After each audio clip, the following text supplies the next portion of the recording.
Things aren't always what they might appear to be. For example, this decorative houseplant you're looking at is actually an artfully disguised metal melting furnace.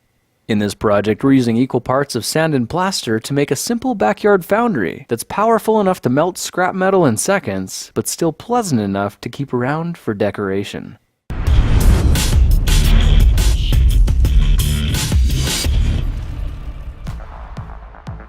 Let's start this project with a big bag of play sand and some plaster of Paris, both of which you can find at your local hardware store for under $20. We're also going to need a 10-quart steel bucket and a tablecloth to cover anything important, because chances are this is going to get a bit messy. I found that this 2.5-quart bucket can be used for measuring the ingredients, but it also serves a more important purpose that you'll see in just a second. Now, the recipe I'm using for this makeshift refractory lining is 1 3/4 buckets full of plaster of Paris, 1 3/4 buckets full of sand, and 1 1/4 buckets filled with water. The moment the water touches the dry mix, the clock starts ticking, and we've only got about 15 minutes before it all hardens up, so let's get busy mixing everything together. It's really important to get all the dry powder wet and work out any lumps as quickly as possible, and after mixing for a couple of minutes, it should be fairly runny and roughly all the same color. Now, when you're convinced there aren't any lumps of powder left in the bucket, the refractory mix is ready for pouring, so let's carefully transfer it to the steel bucket as slowly as practical to minimize the splattering. There should be just enough fluid to fill the bucket about 3 inches from the top, and now if we bring back our plastic measuring bucket, we can use it to form the center of the foundry. I filled my bucket with water to give it a bit of weight, but anything like sand or rocks will work as well. And you can see that as we push the bucket into the center, the mixture rises upward, but it doesn't spill out. Now, it's obvious that the mix is already starting to firm up, so let's try working the bucket up and down a few times to help level it before it sets. All we have to do now is hold still for 2 to 3 minutes. This will give the plaster just enough time to harden so the bucket stays in place even when we let go. Alright, time for a little cleanup. Everything will still need about an hour to really harden up, but the plaster is still soft enough that we can clean and shape it to look really good. And while we're here, we may as well wipe the bucket down as well. Now, I found that if we dampen a rag and gently drag it around the top, the surface cleans up really nicely and gets a cool texture in the process. When it looks the way you want it to, simply leave it for about an hour. Now, while we're waiting, why don't we turn this old steel fire extinguisher into a custom crucible? You can tell it's made from steel because when we hold a magnet to it, it sticks, and magnets won't do that with aluminum. I depressurized the tank and unscrewed the valve from the top to make it safe and easy to cut in half with a hacksaw, which you can see just happened in less than a minute. Now, the bottom part of the extinguisher is what we want for the crucible because it's basically a steel cup 3 inches in diameter and 5 inches tall. That's going to be the perfect size for our custom backyard foundry. At this point, the plaster should be pretty well set, so let's dump the water from the bucket, then use something like a pair of channel locks to grip one edge of the pail and pull gently toward the center. Now, if we grip it with both hands and give it a bit of a twist, you can see the whole bucket pops loose and pulls right out. This just created an amazingly smooth surface, which gives this makeshift foundry a surprisingly professional look.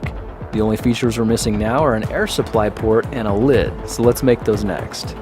Now, I found that a 1 3/8 inch hole saw was the perfect size for accommodating this 1-inch steel tubing, and if we center the metal cutting blade with the top line on the bucket, we can carefully begin cutting through the metal wall.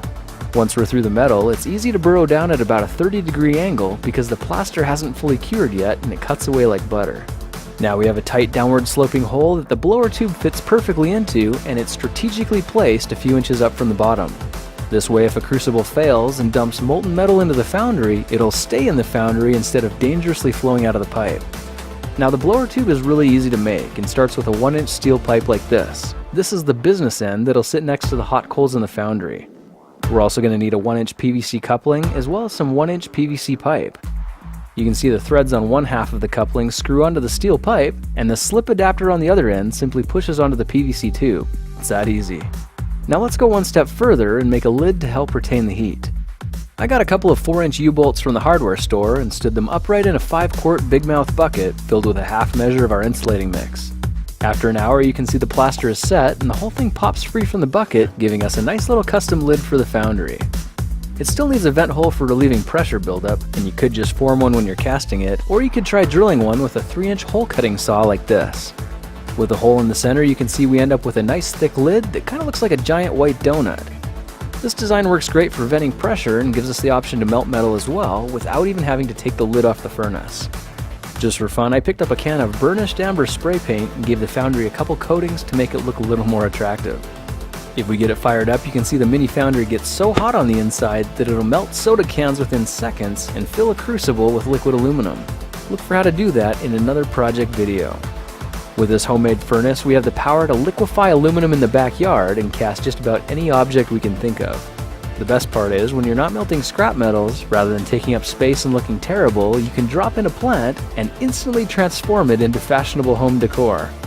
With this transforming flower pot foundry, there's certainly more than meets the eye. And by the way, if you run out of soda cans to melt, you could try using it as a blacksmithing forge or even a barbecue for summertime grilling. After all, it is fueled by charcoal briquettes. Well, now you know how to use commonly available materials to build the mini metal foundry. Powerful enough to melt metal in seconds, but still pleasant enough to keep around for decoration. Well, that's it for now. If you like this project, perhaps you'll like some of my others. Check them out at thekingofrandom.com. Hey guys, Happy New Year, and I hope you've set some good goals for 2015. Thanks so much for joining me in this project, and even though you probably won't build one of these things, I hope that in some way it's at least inspired you and expanded your mind to some possibilities. Now, on a completely different note, something you probably will be doing this year is shaving. Harrys.com sent me a kit last month so I could test the razors on myself. And not only do they look cool, but I found that if you buy the razors in a 16-pack, they cost as little as $1.56 each. That's way better than the $4 per blade I'm paying on my other brand. I also discovered that Harry's bought a blade making factory in Germany so they could get better engineered blades and cut out the middleman. So rather than paying $32 for an 8-pack of blades, you can now get them at Harrys.com for half the price. And of course, for supporting me and sharing my videos, Harrys.com has agreed to give you the entire starter package for $10. That's a razor, moisturizing shave cream, 3 razor blades, and free shipping to your door for $10. I'm trying them out this year, so why don't you try them out with me? Simply go to Harrys.com right now and enter the coupon code TheKingOfRandom when you're checking out. That'll save you another $5 on grooming your face this month. Thank you for supporting my videos, and I'll see you in the next project. Bye.